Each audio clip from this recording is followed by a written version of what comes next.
آج ہمارا قرآن کے ترجمے اور تفسیر کا تیسرا لیکچر ہے، تیسری کلاس ہے قرآن کے ترجمے اور تفسیر کی۔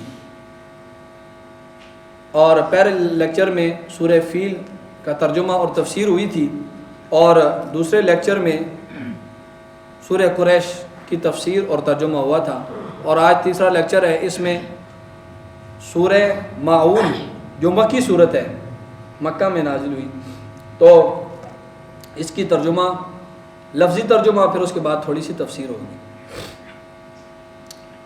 پہلے میں اس سورت کے اندر جو مضمون بیان ہوا ہے میں وہ آپ کے سامنے بیان کرتا ہوں۔ اس سورت میں دو گروہوں کا بیان ہے۔ کتنے گروہوں کا؟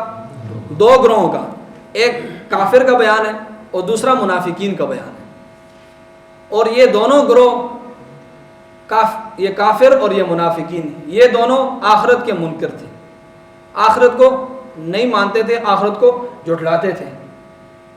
تو پہلی یعنی یہ دوسری اور تیسری آیت میں کفار کا ذکر ہے جو اعلانیہ طور پر قیامت کو نہیں مانتے تھے، آخرت کو نہیں مانتے تھے، اعلانیہ طور پر سب کو بتاتے تھے بھئی ہم آخرت کو نہیں مانتے، مٹی ہو جائیں گے، بس ختم ہو جائیں گے، یہ جو زندگی ہے یہی ہے۔ یہ دوسری اور تیسری آیت میں پہلے یہ مضمون اپنی اچھی طرح ذہن میں رکھ لیں، اس کے بعد آپ کے لیے آسان ہو جائے گا۔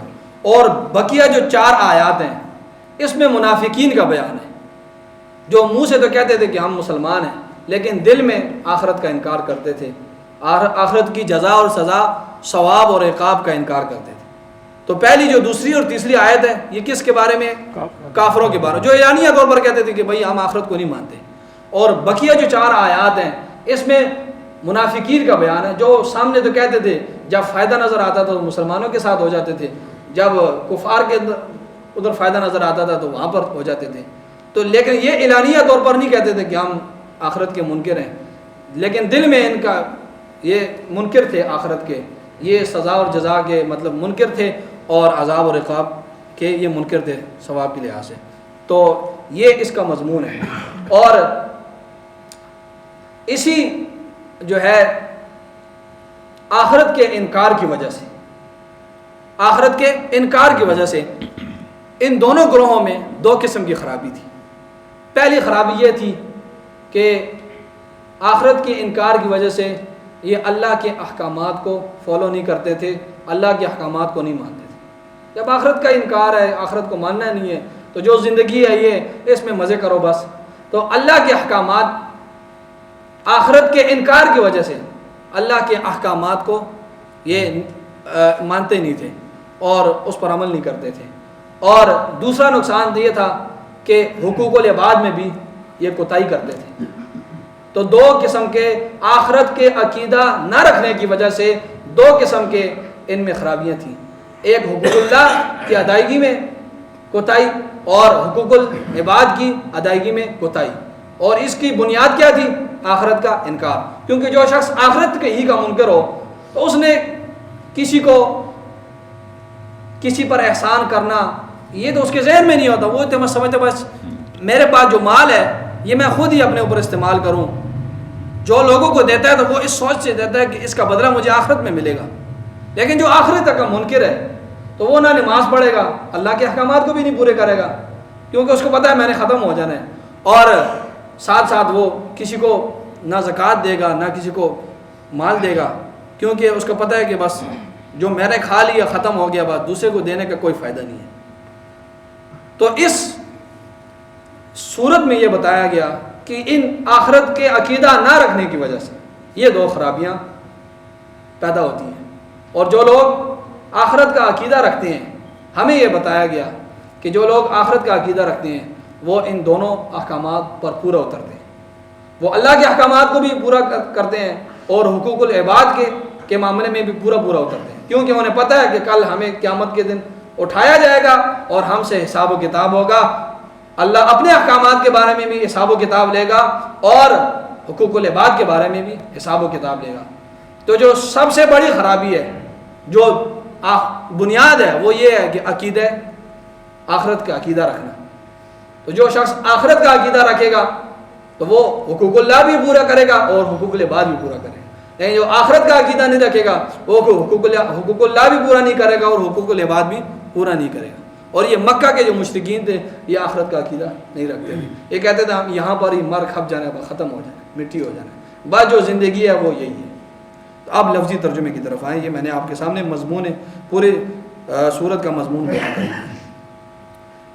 بسم اللہ الرحمن الرحیم. ارأیت الذی یکذب بالدین. آ کا مطلب کیا, پیچھے بھی بیان ہوتا. آ کا مطلب کیا.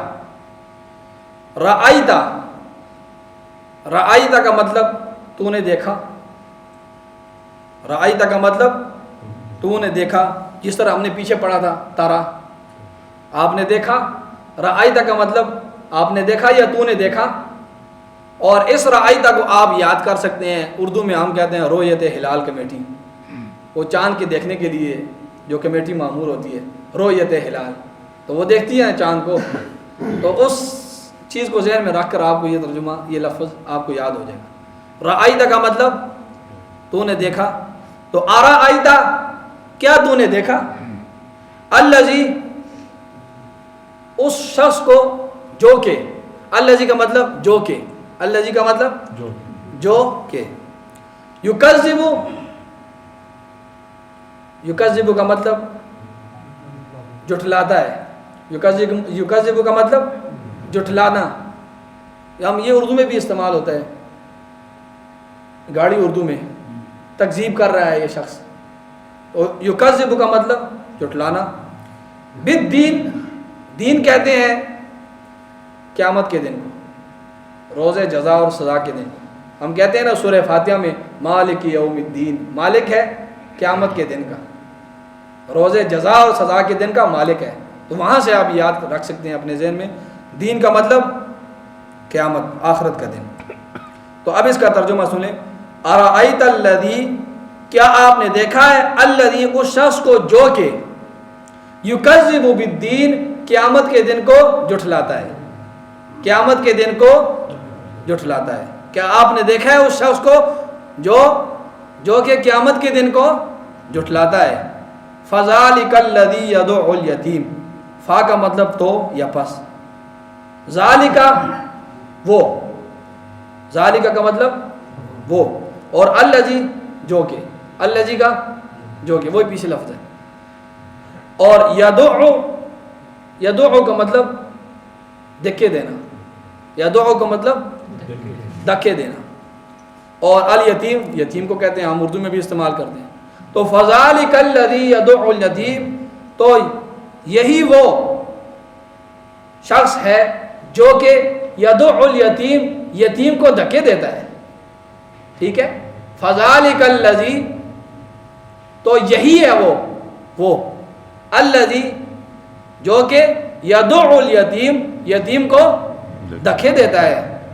ولا یحض علی طعام المسکین, واو کا مطلب اور, لا کا مطلب نہیں, اور یحض کا مطلب ابھارنا. یحض کا مطلب ابھارنا, کسی کام پر ابھارتے ہیں نا, یحض کا مطلب ابھارنا. اعلیٰ کا مطلب پر, پیچھے بھی گزر چکا ہے. اعلیٰ کا مطلب پر. تو عام کا مطلب یہ بھی اردو میں بھی استعمال کرتے ہیں. تو عام کھانے کو کہتے ہیں. تو اوٹلوں کے اوپر باہر لکھا ہوتا ہے تو عام. اور آگے المسکین ہے, مسکین بھی ہمارے اردو زبان میں استعمال ہو, فقیر کو کہتے ہیں. ولا یحض, اور وہ ابھارتا نہیں ہے, علی طعام المسکین, مسکین کے کھانے پر, مسکین کے کھانے پر کسی کو ابھارتا نہیں ہے. یعنی کسی کو ترغیب نہیں دیتا کہ وہ مسکین کو کھانا کھلائے, فقیر کو کھانا کھلائے. فویل للمصلین, فا کا مطلب تو یا پس, دونوں کر سکتے ہیں. ویل یہ عربی زبان میں بددعائیہ کلمہ ہے. ویل ہلاکت, تباہی ہو. ویل کا مطلب تباہی, ہلاکت. کسی کو بددعا, عربی جب عربی لوگ کسی کو بددعا دیتے ہیں ویل کہتے ہیں. تو فویل, پس ہلاکت ہے,